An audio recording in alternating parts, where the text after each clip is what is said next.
Queridos irmãos, a paz do Senhor Jesus, estamos iniciando mais um programa Escola Bíblica Dominical. Sejam muito bem-vindos, você e toda a sua família. O nosso desejo é que, através deste programa, você possa aprender mais da Palavra de Deus, tirando suas dúvidas em relação ao assunto em pauta. Hoje estudaremos a 7ª lição desse trimestre com o seguinte tema: o lugar santo. Nesta lição, falaremos sobre a parte interior do tabernáculo, ou seja, da tenda, chamado de lugar santo. Pontuaremos detalhadamente os utensílios pertencentes a este lugar e destacaremos que cada móvel pertencente ao lugar santo aponta para uma atribuição de Cristo Jesus. Você quer aprender mais sobre este importante assunto? Então não saia daí. Este é o seu programa Escola Bíblica Dominical.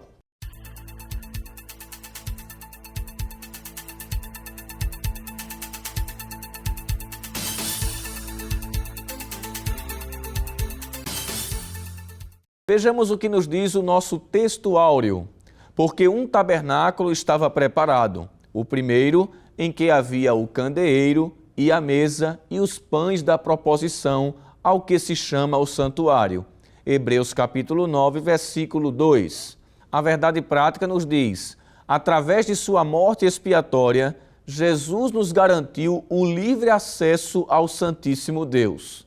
O objetivo geral desta lição é conscientizar que devemos prestar um verdadeiro serviço e adoração a Deus. Já os objetivos específicos são 3. Primeiro, conceituar o lugar santo. Segundo, elencar as 3 peças que compunham o interior do lugar santo. Terceiro e último, explicar o véu que demarca o lugar santo e o lugar santíssimo. A leitura bíblica em classe para a lição de hoje está escrita no livro do Êxodo, capítulo 25, versículos 23, 30 e 31. E ainda o capítulo 26, versículos 31 ao 37. E por último, o capítulo 30, versículo 1 e os versículos 6 a 8. Acompanhe conosco. Também farás uma mesa de madeira de cetim. O seu comprimento será de 2 côvados, e a sua largura de 1 côvado, e a sua altura de 1 côvado e meio. E sobre a mesa porás o pão da proposição, perante a minha face continuamente. Também farás um castiçal de ouro puro. De ouro batido se fará este castiçal. E seu pé, as suas canas, as suas copas, as suas maçãs e as suas flores serão do mesmo. Depois farás um véu de pano azul e púrpura e carmesim e linho fino torcido, com querubins de obra-prima se fará. E o porás sobre 4 colunas de madeira de cetim, cobertas de ouro, sobre 4 bases de prata. Seus colchetes serão de ouro. Pendurarás o véu debaixo dos colchetes e meterás a arca do tesouro ali dentro do véu. E este véu vos fará separação entre o santuário e o lugar santíssimo. E porás a coberta do propiciatório sobre a arca do testemunho no lugar santíssimo. E a mesa porás fora do véu, e o castiçal defronte da mesa, ao lado do tabernáculo, para o sul, e a mesa porás à banda do norte. Farás também para a porta da tenda uma coberta de pano azul, e púrpura, e carmesim, e linho fino torcido, de obra de bordador. E farás para esta coberta 5 colunas de madeira de cetim, e as cobrirás de ouro. Seus colchetes serão de ouro, e far-lhe-ás de fundição 5 bases de cobre. E farás um altar para queimar o incenso. De madeira de cetim o farás, e o porás diante do véu que está diante da arca do testemunho, diante do propiciatório que está sobre o testemunho, onde me ajuntarei contigo. E Arão sobre ele queimará o incenso das especiarias, cada manhã, quando põe em ordem as lâmpadas. o queimarás. E acendendo Arão as lâmpadas à tarde, o queimará. Este será incenso contínuo perante o Senhor pelas vossas gerações.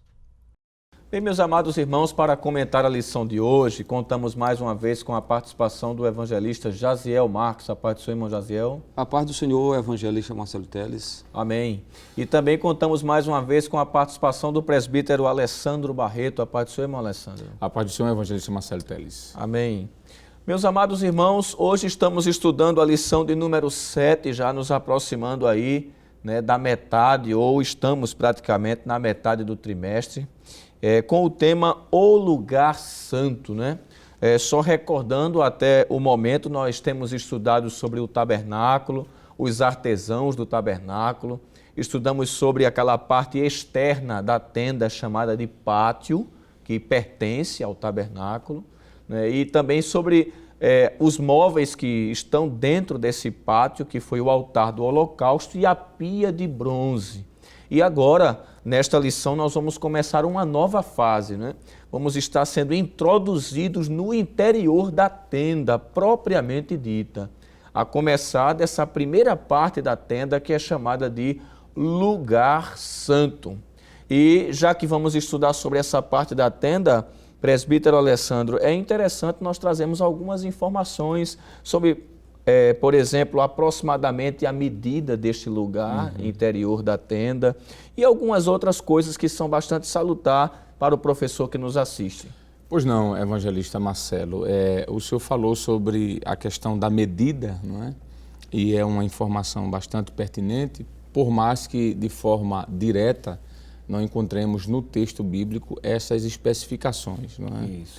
Mas à luz, por que não dizer, da própria cultura judaica, já que os judeus formam aí o povo que Deus escolheu para revelar sua palavra e dá esse privilégio de ver e conhecer o tabernáculo, né, pessoalmente. À luz dessas informações, inclusive essa informação que nós iremos passar aqui é defendida por praticamente todos os teólogos que se debruçam a estudar o Antigo Testamento.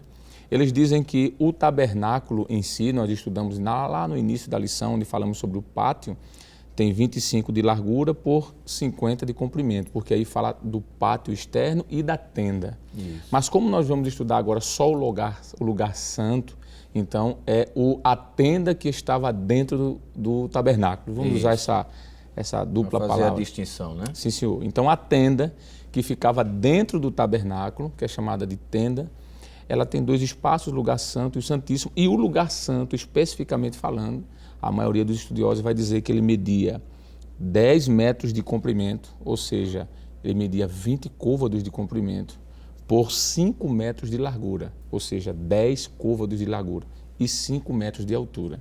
A grande maioria, ministro Marcelo e também o evangelista Jaziel, dos estudiosos vão dizer isso. Então, 10 de comprimento, 5 de largura e 5 de altura. Volto a dizer que isso não é uma medida que nós vamos encontrar na Bíblia, no texto, porque há medidas que nós encontramos textualmente falando, não é? Isso. Mas outras não. Mas é algo interessante notar porque não foge, não fere nenhum princípio interpretativo, hermenêutico da Bíblia, não cria nenhuma heresia, é uma informação extra-bíblica que não é antibíblica, é interessante. Então, e esse tabernáculo, como nós já falamos, ou essa tenda, melhor a palavra fica mais apropriada, é algo que nós vamos estudar durante esse percurso dessa lição de hoje, não é? E para início, eu acredito que já é uma boa informação e certamente mais detalhes vai ser feito aqui nesse desenrolado programa. A tenda propriamente dita, evangelista Jaziel, ela tinha dois compartimentos ou duas divisões. Inclusive o escritor aos Hebreus, que se aplica a trazer informações veterotestamentárias e aplicá-las para Cristo, ele faz essa divisão que também tem no Antigo Testamento. E que o lugar santo é uma parte desta tenda que o professor deve destacar em sala de aula. Exatamente, evangelista. Tratando-se da parte interna, do tabernáculo, havia exatamente essas duas divisões, que era o lugar santo e o lugar santíssimo, que o escritor aos Hebreus, no capítulo 9, o versículo 6 e o versículo 7, ele chama de primeiro tabernáculo e segundo tabernáculo, fazendo menção do lugar santo e do lugar santíssimo. E é bom lembrar que esse lugar santíssimo, ou por que não dizer todo o tabernáculo em si, havia restrições. Por exemplo, o povo ele podia chegar apenas até o átrio, ou pátio, né, como já estudamos em uma lição anterior. Somente era permitido, né, adentrar esta parte externa, né, que era o pátio. Já o lugar santo, né, que é chamado pelo escritor aos Hebreus de primeiro tabernáculo, os sacerdotes eles tinham a liberdade, né, de entrarem e ministrarem ali, né, oferecer a Deus, né, ministrando ali, oferecendo ao Senhor incenso, trabalhando também na mesa dos pães, como nós iremos aprender também, enfim, né, mantendo, né, acesas as lâmpadas. Então nós observamos que esse era um espaço onde os sacerdotes, que provavelmente eles passavam, quem sabe, a maior parte do seu tempo, né, o sacerdote em lugar santo, enquanto o povo não podia ter esse acesso. Já o lugar santíssimo, que a Bíblia também fala, né, em Hebreus capítulo 9, versículo 7, como sendo o segundo tabernáculo, somente o sumo sacerdote podia adentrar, e isto uma vez ao ano, que era no dia da expiação. Isso. Então, é bom o professor fazer a diferença, apesar de mostrar numa visão panorâmica que dentro da tenda existem esses dois compartimentos, eu vou usar essa expressão, compartimentos, né? Lugar santo e santíssimo, mas se ater à proposta da lição, que é lugar santo. Por quê? Porque a próxima lição será sobre o lugar santíssimo. Então, para não adiantar assunto, nós vamos estar restritos a este espaço, que já dissemos que tem 10 metros de comprimento, 5 de largura e 5 de altura. E que era um espaço chamado de lugar santo, restrito ao acesso dos sacerdotes, e somente o sumo sacerdote, uma vez por ano, entrava um passo a mais no compartimento mais santo da tenda, que era chamado lugar santíssimo. E nesse lugar, presbítero Alessandro, lugar santo, haviam 3 móveis. Assim como no pátio tinham móveis, que nós já estudamos, o altar do holocausto e a pia de bronze, ambos de bronze. Agora nós vamos para essa parte interior da tenda, que tem 3 móveis de um material diferente. Perfeito, ministro Marcelo. E aqui cabe já uma pequena ilustração, ou até por que não usar o símbolo também. Enquanto estávamos estudando a parte externa do tabernáculo, que é o átrio ou pátio, nós vimos que ali tudo era de bronze, revestido de bronze ou de bronze puro, não é? Até as próprias colunas e as bases dessas colunas eram de bronze, né? Pequenas partes de prata, mas era bronze ou prata. Quando nós adentramos nessa parte interna da tenda, o material muda. É muito interessante notarmos isso, porque deixa de ser bronze para ser agora ouro. Ou madeira de acácia revestida de ouro, ou de ouro puro batido. Dentro desse lugar santo, nós vamos encontrar ali 3 móveis, ou utensílios, como queira utilizar a expressão. Desses 3, um era de ouro puro batido, não é? Formando uma só peça, que era o candelabro, ou candeeiro, como aparece em algumas expressões, ou até lâmpada. A palavra lâmpada, de onde vem a expressão menorá, né, que será detalhado com mais informações. E além disso, havia mais 2 outros móveis, que era a mesa dos pães da proposição, em que uma vez por semana, no sábado, esses pães eram trocados, isso vai ser falado também, claro, e havia ali 12 pães e outros pequenos utensílios que traziam simbologia muito importante para o povo de Israel. E, por fim, no meio, no centro, entre a cortina, entre o véu que dividia esses 2 ambientes da tenda, havia ali o altar de incenso, que era também de madeira de acácia revestido de ouro. Então veja que lá fora nós temos materiais como prata e bronze. E aqui dentro, mais perto um pouquinho do lugar santíssimo, material de ouro. A simbologia que podemos dizer é que quanto mais perto de Deus, mais polido, mais valioso, mais caro se torna estar. E isso, claro, tem toda uma questão física, literal, mas tem uma questão também, ministro, simbólica, que certamente será comentada. E falando do lugar santo, é impossível a gente não dar destaque a cada um desses móveis ou utensílios que estão nele, né? Exato. Até porque eles, com seu sentido literal, eles têm muito a nos ensinar, e também no seu sentido simbólico. Isso. A aplicação desta aula que nós vamos estar tratando mais à frente, vai mostrar que cada utensílio desse evidencia uma coisa que é atribuída a Jesus. O que eles faziam revelam ou prefiguram uma atribuição de Jesus para a era messiânica em relação à igreja, em relação ao mundo.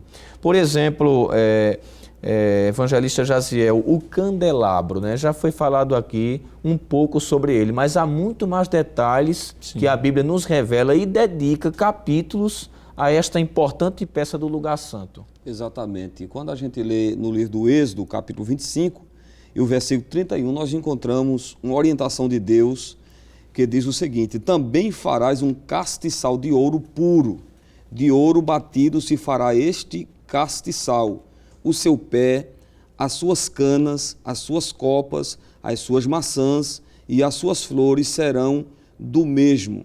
E dos seus lados sairão 6 canas, 3 canas do castiçal de um lado dele e 3 canas do castiçal do outro lado dele.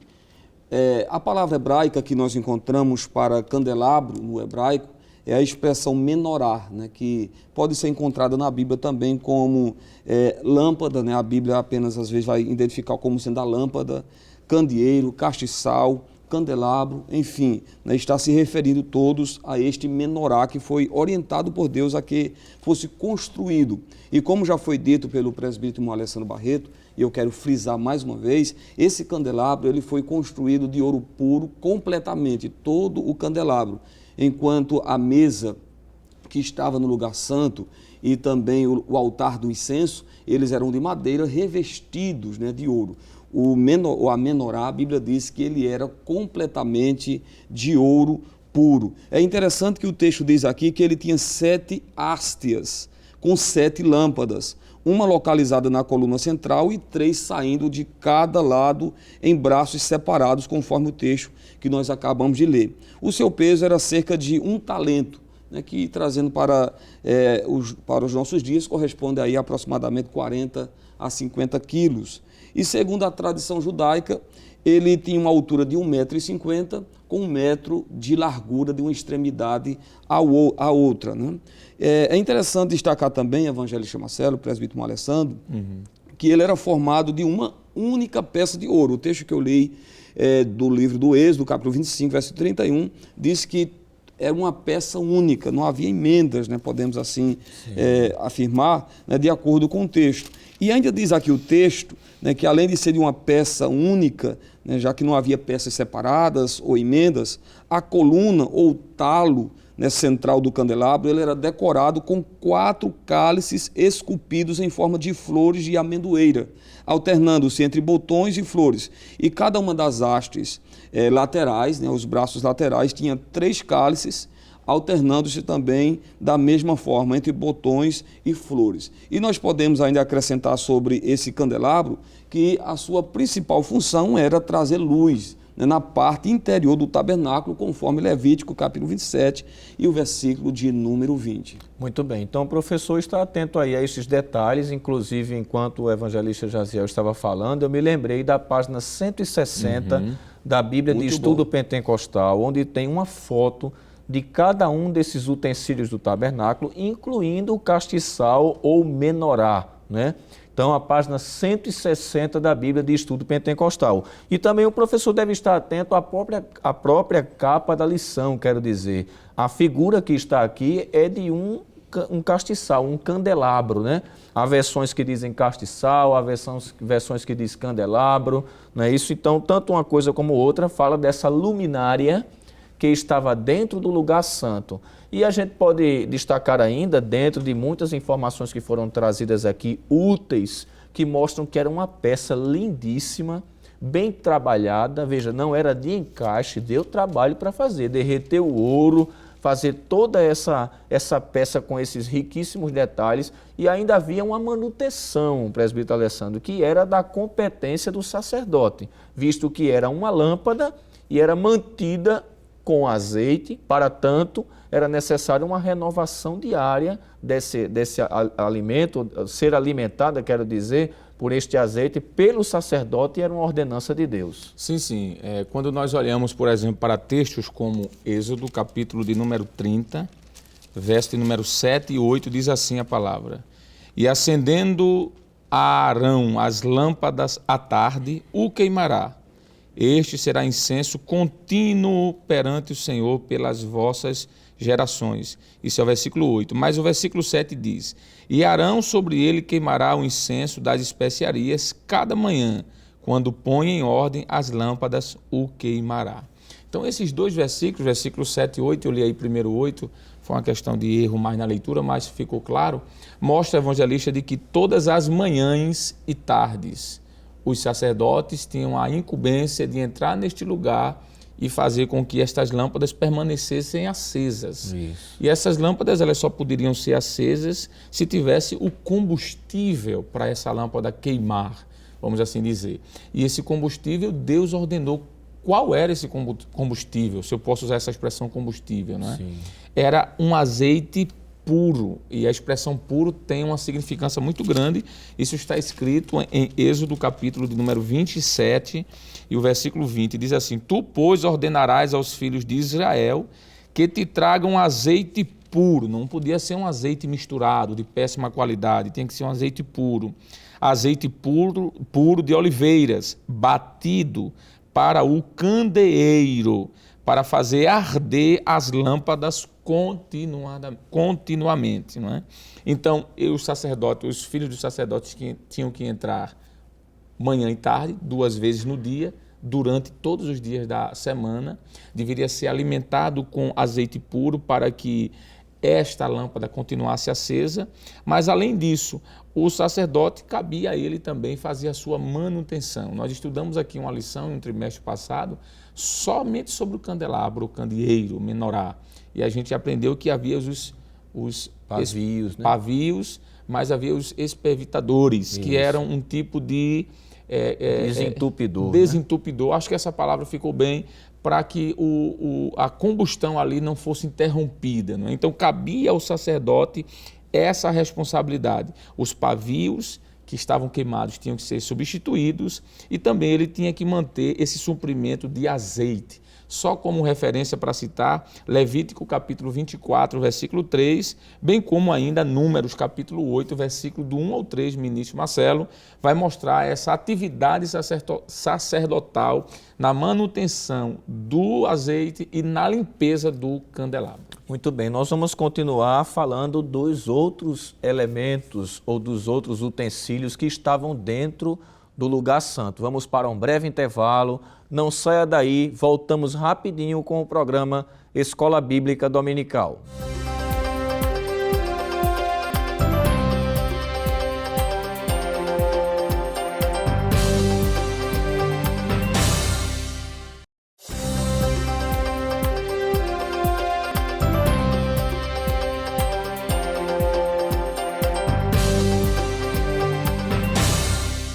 Bem, queridos irmãos, estamos de volta com o programa Escola Bíblica Dominical, nesta ocasião estudando a lição de número 7 com o tema O Lugar Santo.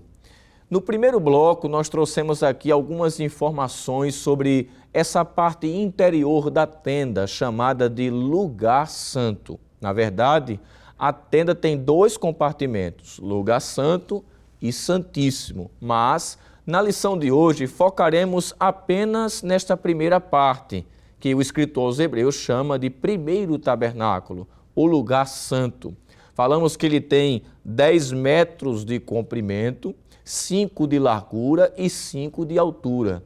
Destacamos que era uma parte restrita aos sacerdotes e que nele haviam 3 móveis, a saber, o castiçal à esquerda, a mesa dos pães da proposição à direita e o altar do incenso à frente, bem junto à entrada do lugar santíssimo. E falamos também aqui a respeito, ou começamos a falar detalhadamente a respeito destes móveis, a começar do castiçal, que servia como uma lâmpada dentro do tabernáculo. Lembremos de que ele era todo fechado Na semana passada, por exemplo, estudamos sobre as cobertas. E essas cobertas, elas também tinham a finalidade de proteger aquele lugar sagrado. E dentro dele era carente de iluminação, o que era possível através do candelabro. Mas, evangelista Jaziel, há um outro utensílio que fica na parte direita de quem entra no tabernáculo, chamado mesa dos pães da proposição. Qual o texto da Bíblia faz referência a este utensílio e quais os detalhes que se dá a respeito dele? Muito bem, evangelista Marcelo Teles. Êxodo capítulo 25 e o versículo 23, nós temos esta informação quando diz: também farás uma mesa de madeira de cetim.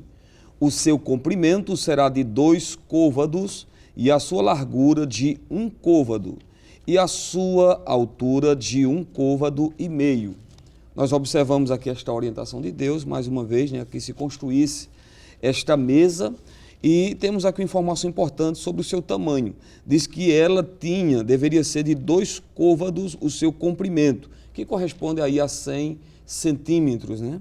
E também diz mais o texto sagrado que deveria ser de 1 côvado de largura, né? 50 centímetros aproximadamente, e a sua altura deveria ser de 1 côvado e meio, que corresponde aí a 75 centímetros. E aproveitando, evangelista Marcelo Teles, falando aqui de medidas, né? Eu queria inclusive corrigir, no bloco anterior nós falamos que o candelabro, segundo a tradição judaica, ele tinha um tamanho de 1,5 metro de altura, né? Eu disse que era de 1 metro. 1,5 metro de altura com 1 metro de largura de uma extremidade à outra, né? Só corrigindo aí essa informação.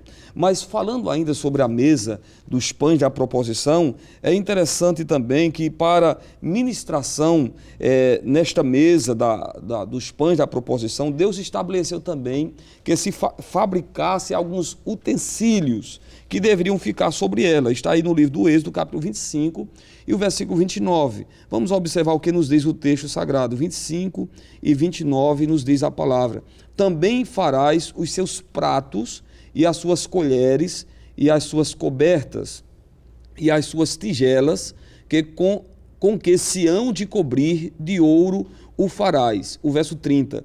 E sobre a mesa porás o pão da proposição perante a minha face continuamente. Então nós temos aqui que Deus orientou que fizesse pratos. Esses pratos serviam para colocar os pães, mas diz mais que também Deus orientou que fizesse colheres. Essas colheres, era espécie de cálices, né? Ou eram cálices para colocar o incenso sobre os pães, identificando com o sacrifício, conforme Levítico, capítulo 24, e o versículo de número 7. Sim. Diz o texto também que Deus orientou que eles fizessem galhetas ou tigelas, e também as taças, ou que eram uma espécie de copos, que servia para armazenar e também despejar o vinho, e é bom ressaltar que era um vinho não alcoólico, né, em oferta de libação. E é interessante destacar ainda que todos estes utensílios, eles eram feitos de ouro puro, né, conforme o texto que nós acabamos de ler. Ainda acrescentando, né, a parte superior da mesa descansava sobre uma armação, e em volta dela, diz aqui o texto, que havia uma coroa ou uma moldura de ouro, projetando-se sobre a parte de cima, para impedir que os objetos caíssem, né, de sobre a mesa. Na mesa havia ainda uma argola em cada esquina para permitir que ali fossem introduzidas, né, os varais para assim transportar. Êxodo capítulo 25, versículo 23 ao 28. Nessas argolas, né, como a gente vai ver também em outras peças do tabernáculo, elas serviam exatamente para se introduzir ali os varais e ser transportada quando necessário. Muito bem. Assim como o candelabro, o presbítero Alessandro tinha uma manutenção, era necessário o sacerdote alimentar com azeite, limpar os pavios com a tesoura, né? Porque com a queima se fazia necessário aparar os pavios, os espevitadores para desentupir, para que o óleo pudesse fluir, né, livremente. Assim também havia uma manutenção para com estes pães e o vinho e o incenso na mesa dos pães da proposição. Exatamente, evangelista Marcelo. Nós vamos ver que quando nós estudamos sobre a história dos sacerdotes, filhos de Arão, a gente aprende que haviam pelo menos 3 famílias que eram responsáveis pela manutenção, montagem, desmontagem, segurança e transporte do tabernáculo, que eram os Gersonitas, os Meraritas e os Coatitas. Sim. Como o Senhor está falando da manutenção da mesa dos pães da proposição, cabia dessas 3 famílias a uma fazer. E qual era a família que ficou responsável, a orientação de Deus em fazer essa manutenção era os Coatitas. Sim. Eles não somente eram responsáveis em fazer a manutenção desta mesa, mas também como de preparar os pães que ficavam sobre esta mesa, assar esses pães. Nós podemos ver, por exemplo, textos como Números, capítulo 4, versículo 7. Diz assim a palavra de Deus. Também sobre a mesa da proposição estenderão um pano azul. Olha aqui uma informação interessante sobre esta mesa, havia um pano azul.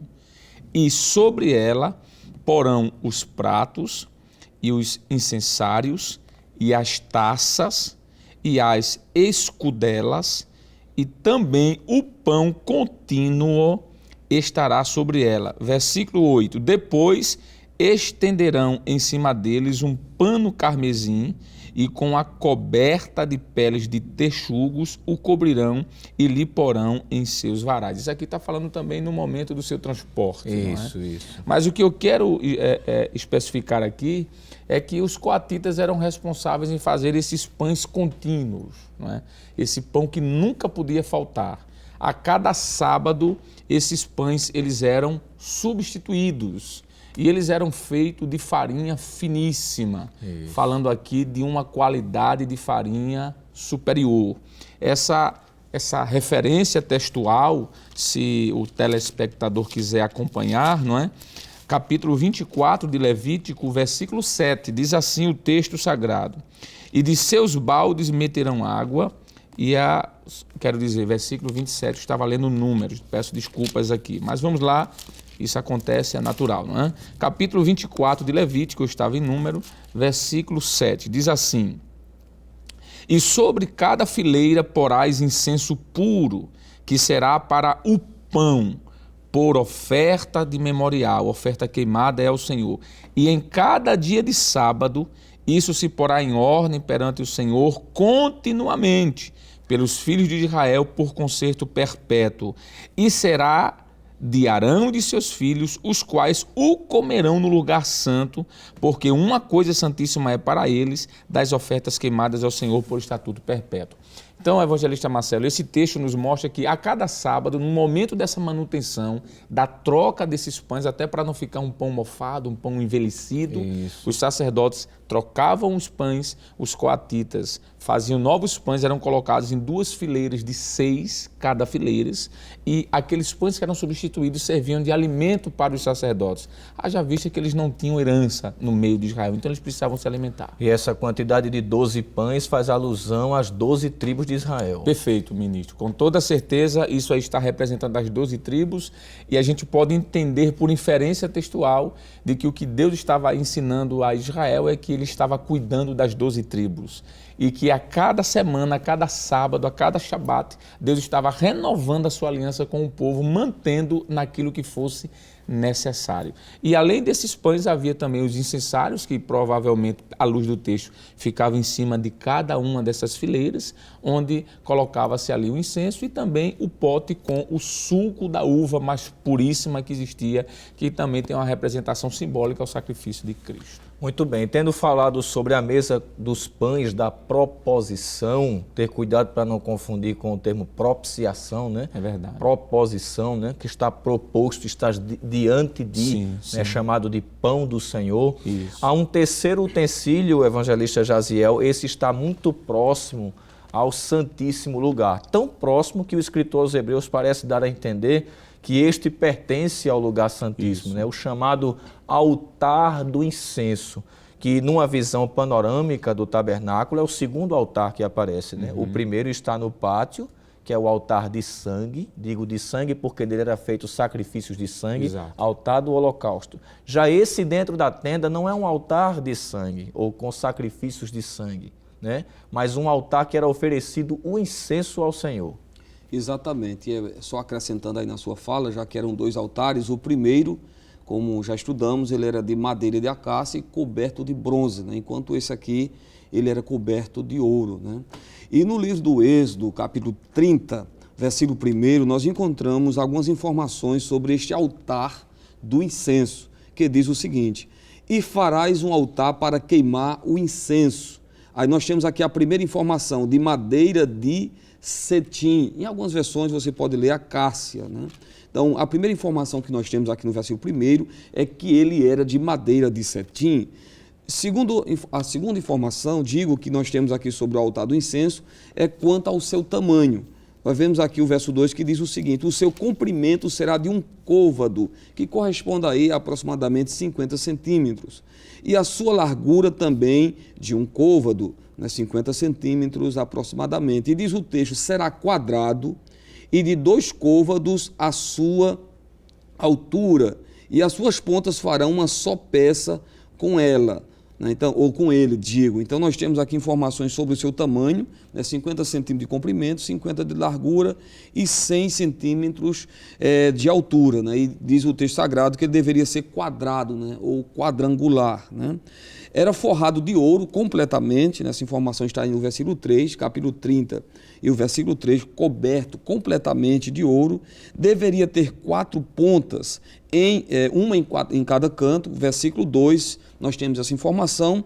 E da mesma forma que a mesa dos pães tinha argolas, diz aqui o texto também do livro do Êxodo, capítulo 30, né, que Deus vai orientar a Moisés que fizesse também essas argolas, né? Capítulo 30, versículo 4, farás 2 argolas de ouro debaixo da sua coroa.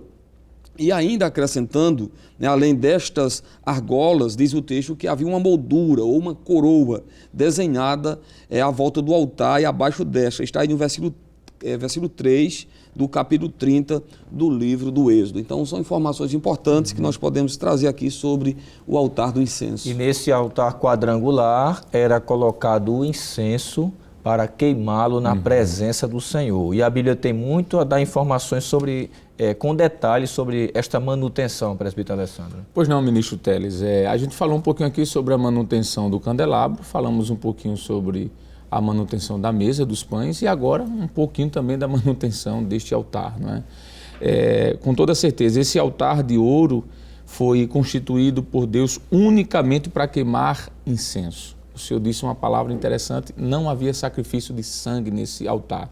Nós vamos ver apenas uma exceção que havia.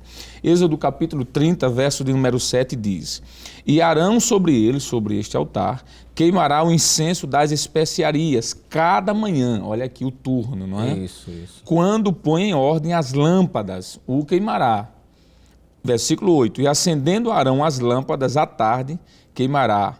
E este será incenso contínuo perante o Senhor e pelas vossas gerações. Então, do mesmo jeito que manhã e tarde o sacerdote vinha ali para fazer a manutenção, para que as lâmpadas do candeeiro não se apagassem, também manhã e tarde ele tinha que se voltar a esse altar do incenso e ali fazer a alimentação das especiarias que ali era queimada. O texto diz que ele vinha de manhã e vinha de tarde, do mesmo jeito que ele ia no candelabro, ele tinha que fazer essa manutenção. Mas uma informação interessante é que ele não poderia ser oferecido qualquer tipo de incenso. Um tipo de incenso que fosse um incenso estranho, vamos assim dizer, era repudiado pelo Senhor. Nós temos texto como o versículo 9, não oferecerás, capítulo 30, verso 9 de Êxodo, não oferecerás sobre ele incenso estranho. Em um trimestre passado, quando estudamos sobre isso, nós vimos inclusive as especiarias que Deus disse que fizesse esse incenso. Isso. Nem oferecerás nele holocausto, e aqui foi o que o Senhor falou, nem oferecerás nele tampouco, nem oferta, nem tampouco derramarei sobre ele as libações. Então observe que o sacerdote tinha que trazer um incenso, que era um incenso chamado de incenso puro, não podia ser qualquer coisa. Agora um detalhe, ministro, apesar desse altar não ser um altar de sangue, como o Senhor falou, uma vez por ano era preciso colocar sangue nesse altar. O texto nos diz que uma vez por ano, no dia do Yom Kippur, que era o dia da consagração da nação de Israel, por todo o povo, o sacerdote pegava o sangue do animal que estava sendo oferecido lá no altar e entrava com este sangue em uma pequena bacia em sua mão e colocava sobre esse altar do incenso. E essa referência está no verso 10. Diz assim: uma vez no ano, Arão fará expiação sobre as pontas do altar com o sangue do sacrifício das expiações. Uma vez no ano fará expiação sobre ele pelas vossas gerações, santíssimo é ao Senhor. Então esse sacerdote, uma vez no ano, tinha que entrar o sumo sacerdote na ponta. Assim como o primeiro altar, que é o altar do holocausto, o altar de bronze, tinham 4 pontas, esse também tinha. E era colocado em cada ponta um pouco do sangue daquele animal. E finalizando aqui essa minha fala desse tópico, ministro, os sacerdotes tinham sim acesso a esse altar, o chamado altar de incenso, em tempo aprazado. O versículo 7 e o versículo 8 já foi lido. Deus dizia o tempo em que eles tinham que estar ali, todos os dias, manhã e tarde, para que não houvesse a cessação daquele incenso que subia como um cheiro agradável ao Senhor. Muito bem, tendo explicado cada móvel pertencente ao lugar santo e também a manutenção destes, nós vamos para um breve intervalo e no próximo bloco, o terceiro bloco, nós vamos estar falando a respeito do que cada móvel tipifica na pessoa de Cristo Jesus. Não saia daí, voltamos rapidamente com o seu programa Escola Bíblica Dominical.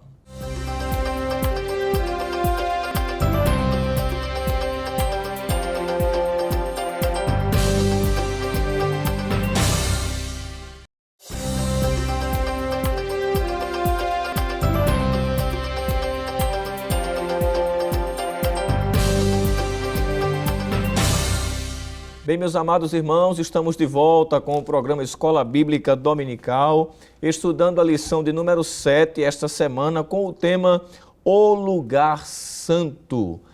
Vimos no bloco passado com detalhes, com muita riqueza de detalhes, a respeito dos 3 móveis que estão localizados na parte interna da tenda, chamada de Lugar Santo.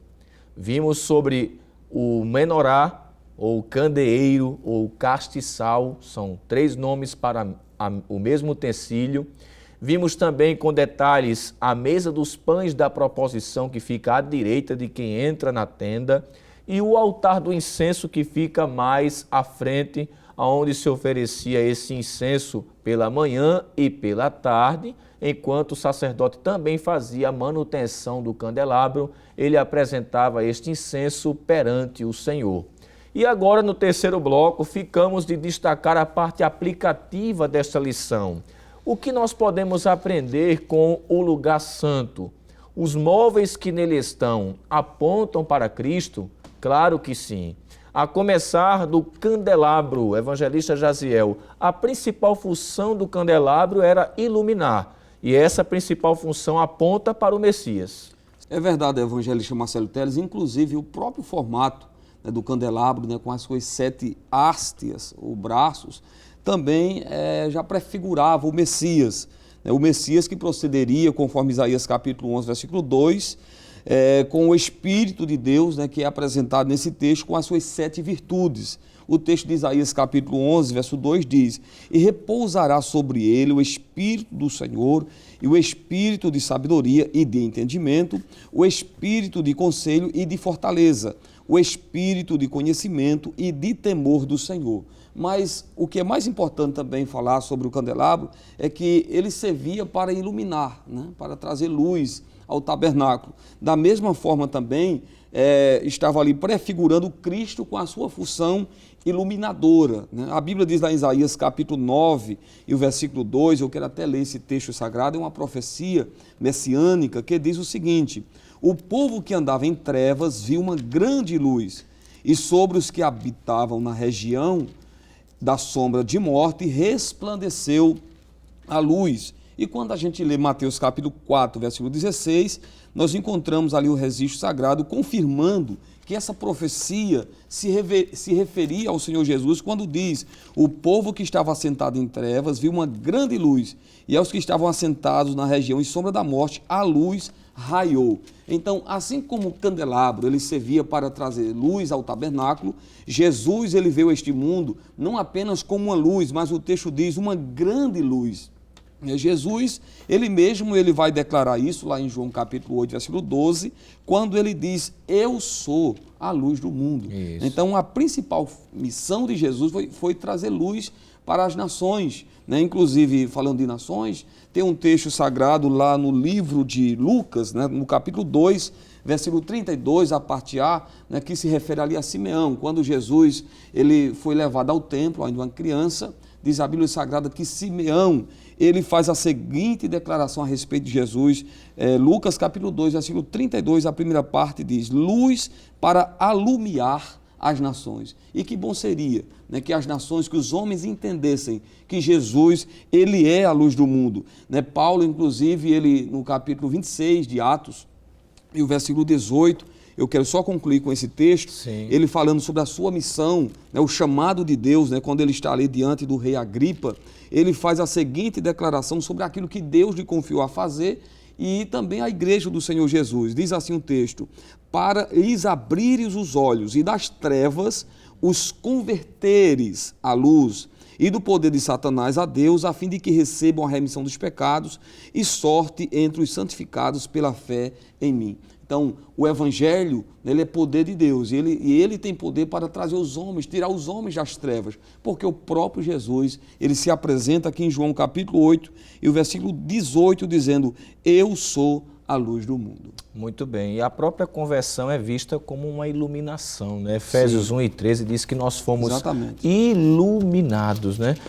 Como a função do candelabro era trazer luz dentro do lugar santo, para trazer facilitação para o sacerdote poder estar transitando no lugar sagrado e discernir através da luz onde estava a mesa, onde estava o altar do incenso e as coisas ao seu redor. Assim, Cristo, ele quando entra na vida de uma pessoa, ele traz essa abertura para as verdades espirituais e nós temos acesso a elas, né? Muito bem. Mas o segundo móvel, presbítero Alessandro, a mesa dos pães da proposição, também apontam para Cristo e deve ser aplicado isso pelo professor em sala de aula. Certamente, ministro Marcelo Teles, e com toda certeza, quando nós olhamos para esta lição, nós conseguimos extrair muitas verdades que apontam diretamente para Cristo. Há um certo hermeneuta que diz que Cristo é o centro da mensagem da Bíblia Sagrada, não é? Isso. Não tem como olhar para uma lição como essa e não ver Cristo. Mas falando da sua tipologia em relação a esse segundo móvel, não é? Que é a mesa dos pães da proposição, que estava, quem entra no lugar santo do seu lado direito, não é? Nós temos aqui pelo menos 3 coisas que tipificam a pessoa de Cristo. A primeira coisa foi dito quando se falou sobre a mesa, que os coatitas, que eram quem assavam esses pães, eles faziam esses pães de forma que não utilizasse fermento. E quando nós vamos olhar para a Bíblia Sagrada, principalmente no Novo Testamento, textos como Mateus, capítulo 16, verso 1, Marcos, capítulo 8, versículo número 15, 1 Coríntios, capítulo 5, verso do 6 ao 8, a gente vai perceber que a presença do fermento nesses versículos aqui é uma tipologia da corrupção moral, ou seja, do pecado. Então, assim como naqueles pães não poderia ter fermento, a pessoa de Cristo também não tinha a corrupção moral como nós já nascemos com ela. Haja vista que Cristo ele era 100% homem, mas ele não herdou a pecaminosidade humana. Haja vista que ele foi gerado no ventre de Maria por uma concepção milagrosa. O próprio Espírito Santo de Deus havia feito ou fez melhor esse milagre acontecer em seu ventre. Então, de forma figurada, podemos dizer de que essa ausência do fermento aponta para a pureza de Jesus. Jesus, a Bíblia nos mostra em Lucas capítulo 1, versículo 35, bem como 2 Coríntios capítulo 5, verso 21 e também Hebreus 4, verso 15, inclusive o autor de Hebreus diz que ele em tudo foi tentado, mas não se encontrou falha, não se encontrou erro em Jesus. Então ele tinha essa ausência desse fermento. A ausência do fermento aponta para a sua pureza. 1 Pedro 1, verso 18 e 19. Mas a segunda coisa, nós falamos que esse pão, ministro Teles, ele era feito de uma farinha finíssima, de um trigo finíssimo. E a tradição nos diz que para esse trigo chegar a esse grau de ser finíssimo, além de ser um trigo de excelente qualidade, ele tinha que ser muito moído, muito batido, para que ficasse bem fininho.